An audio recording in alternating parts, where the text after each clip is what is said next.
Hola, soy Luisa Flores y te doy la bienvenida a este podcast. Me gusta mucho leer y escribir, pero la procrastinación me frena. Entonces se me ocurrió que hacer un podcast podría ayudar. ¿Cómo? Bueno, un episodio leeré un cuento mío y al otro episodio el cuento de alguien más. Así que tendré el compromiso de escribir un cuento cada semana. ¿Lo lograré? Ya veremos. Y luego de la lectura haré uno que otro comentario. Así que aquí comenzamos. Hola, ¿cómo estás? Esta semana, en mi podcast Cuentos Míos Ajenos, mientras buscaba cuentos de otros autores para leer aquí, me encontré con que estamos pasando por un nuevo auge de la obra de Gabriel García Márquez, porque he leído muchas notas y he visto videos sobre que en Japón este verano la novela más leída fue 100 años de soledad, y con muchos halagos a la obra como a la portada japonesa. La portada japonesa, la he visto, es muy novedosa, es buena portada y está siendo buscada por todos los coleccionistas que quieren tener la edición 2024 de 100 años de soledad de Japón. Además de que pronto vamos a ver a 100 años de soledad en una serie de streaming. Pero en este podcast leemos cuentos y encontré un reportaje de Santiago Montes que se llama Los 5 cuentos cortos más bellos del mundo según Gabriel García Márquez. En este reportaje se cuentan las andanzas de Gabo en sus viajes y conferencias. Aquí comienza el reportaje. Yo solo quería contar un buen cuento. Ese fue el título original de una exposición dedicada a García Márquez y sus amigos y artistas contemporáneos que se ha exhibido en Cartagena, Buenos Aires y en Bogotá en el Teatro Jorge Eliezer Gaitán. Parte de esta exposición fueron 5 pequeñas piezas que fueron atrapadas por García Márquez a lo largo de la vida y que él contó en su singular periodismo de escritor. Son cuentos anónimos, o contados o vividos por amigos, que son narrados como si se tratara de tradición oral. Todos hemos oído de viva voz y también vivido esta clase de anécdotas. Este reportaje dice Mutis que él escuchó a Adolfo Castañón una de esas historias anónimas que circulaba entre los escritores.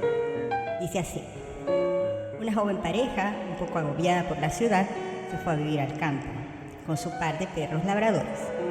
Viviendo ya en su casita del valle, hicieron amistad con un matrimonio vecino que tenía huertas y cría de conejos. Una mañana, los vecinos fueron a decirles que debían irse a la ciudad y que regresarían al día siguiente. La mañana transcurrió tranquila, pero después del mediodía, los perros llegaron hasta la cocina con sendos conejos muertos en la boca. La pareja se estremeció con tan inesperada cacería y conversaron sobre qué hacer. Decidieron no decirles nada a sus vecinos y devolver a los conejos a sus nichos. Así que fueron a los corrales y los dejaron sobre sus camitas. Volvieron a la casa con el alma un poco marchita. En silencio siguieron viviendo lo que quedaba del día. A la mañana siguiente, los vecinos tocaron a la puerta. Cada uno traía en sus manos un conejito muerto.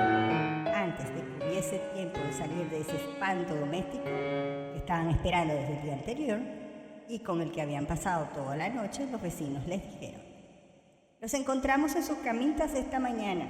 Estamos aterrados, pues ayer los habíamos enterrado en el jardín. Otro cuento que menciona Mutis en este reportaje y de esa naturaleza se lo escuchó precisamente a Álvaro Mutis hace ya muchos años y desde entonces lo ha vuelto a escuchar en otras voces diferentes. Por ejemplo, dice así: Newton Freitas, un brasileiro con el don del bien vivir, escuchó a un par de amigos suyos que viajarían a Bruselas, a donde él iba casi todos los meses. Así que les recomendó un buen bar, que según su larga y afortunada experiencia, era el bar más alegre del mundo. Allí fueron a parar sus 2 amigos. Era un bar mal iluminado, de gente que conversaba a media voz, nada extraordinario. Pensaron que se habían equivocado de lugar y al regresar al hotel confirmaron por teléfono con el propio Newton las señas del bar.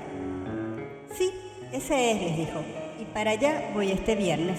Allí nos vemos, dijo, colgando el teléfono, sin dar tiempo a ningún desconcierto.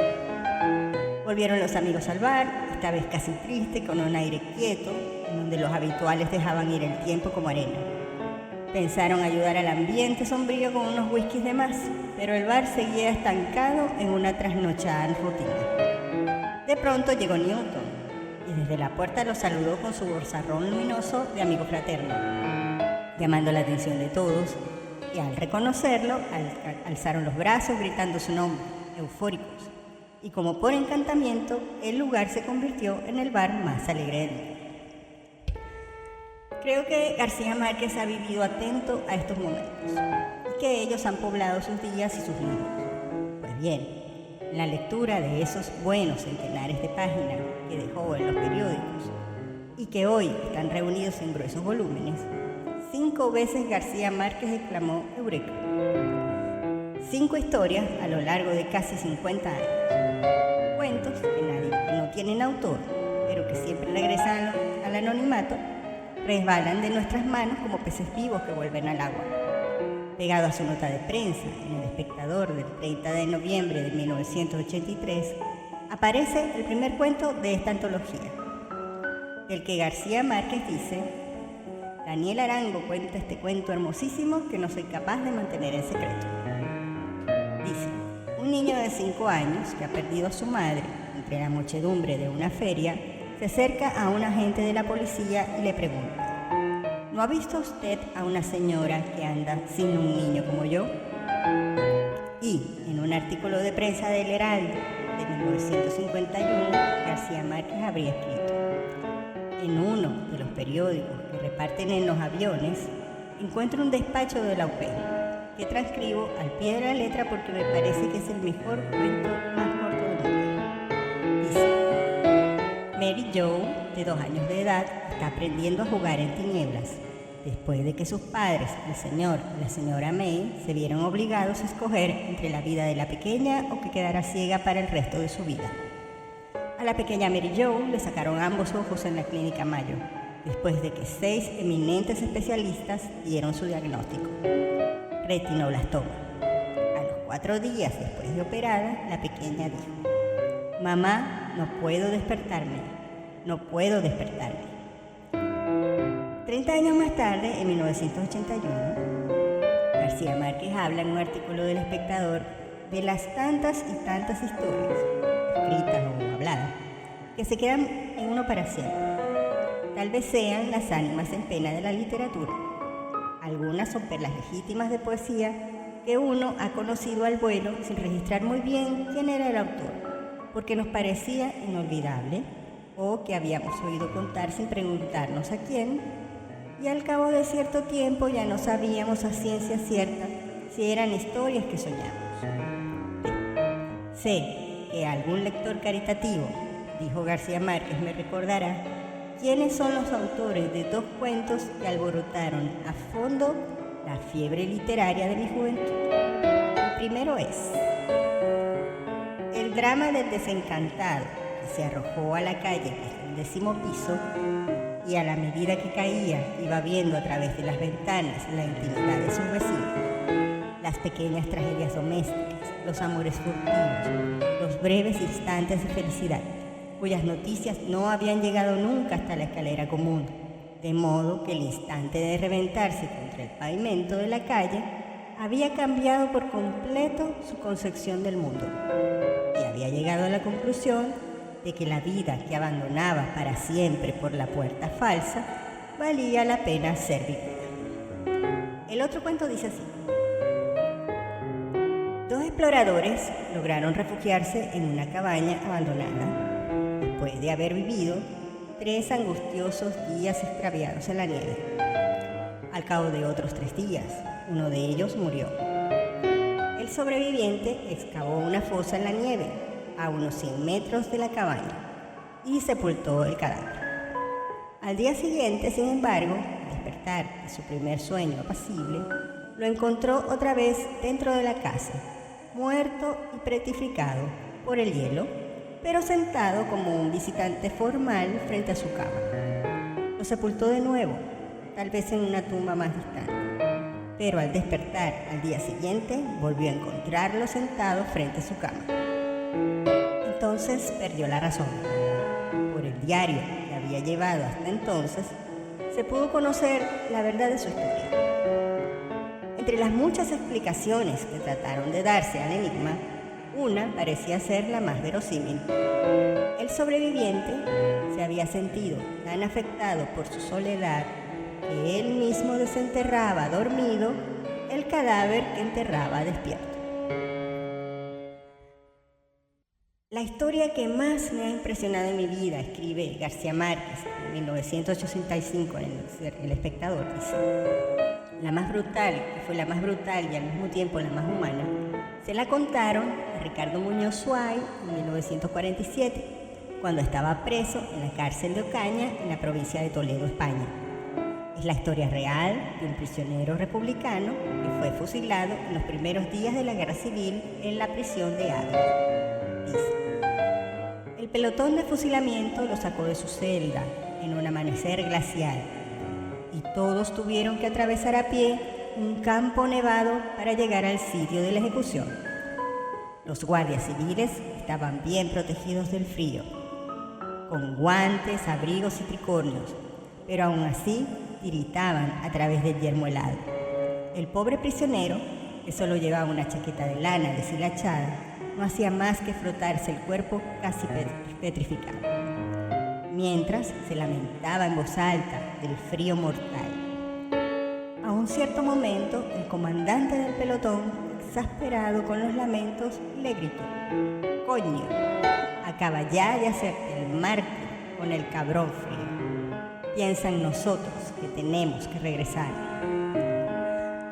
Como final de esta mínima y asombrosa antología, transcribimos un fragmento de la entrevista que le hizo Rita Guibert a García Márquez en 1971. Dice Rita Guibert: he leído que cuando termines El otoño del patriarca, escribirás cuentos. Y García Márquez le contesta: tengo un cuaderno donde voy enumerando y tomando notas de cuentos que se me ocurren. Ya tengo unos 60 y me imagino que llegaré a 100. Lo que es curioso es el proceso de elaboración interna. El cuento, que surge de una frase o de un episodio, se me ocurre completo en una fracción de segundo, o no se me ocurre. Voy a contarte una anécdota para que te des cuenta por qué misteriosos caminos yo llego al cuento. En Barcelona, una noche había gente en casa y se fue la luz. Como el daño era local, llamamos a un electricista. Mientras él arreglaba el desperfecto, yo, que lo alumbraba con una vela, le pregunto: ¿cómo diablos es ese daño de la luz? La luz es como el agua, me dijo. Se abre un grifo, sale y al pasar marca un contador. En esa fracción de segundos se me ocurrió completito este cuento, que dice: en una ciudad donde no hay mar, puede ser París, Madrid, Bogotá, viven en un quinto piso un matrimonio joven con 2 niños de 10 y 7 años.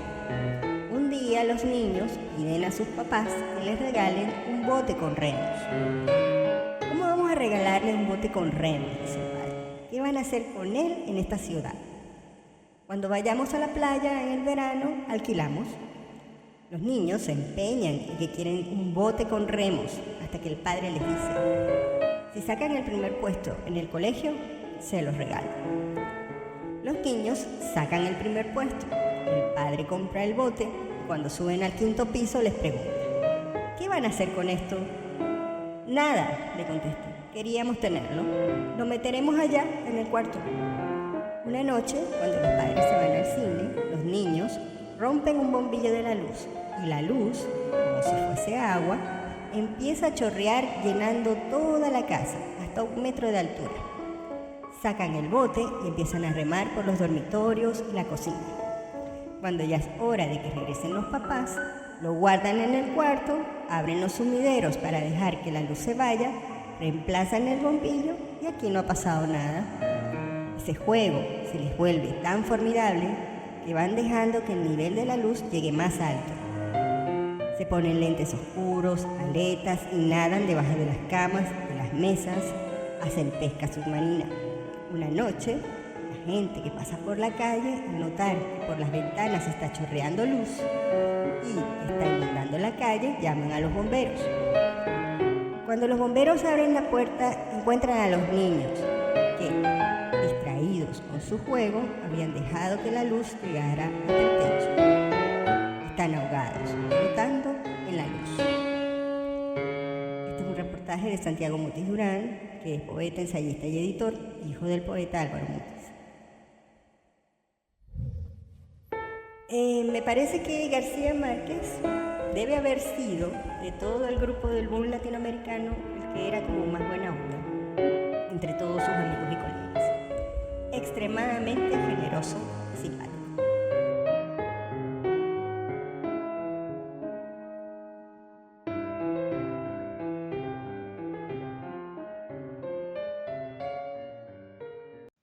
Ok, esto es todo por hoy.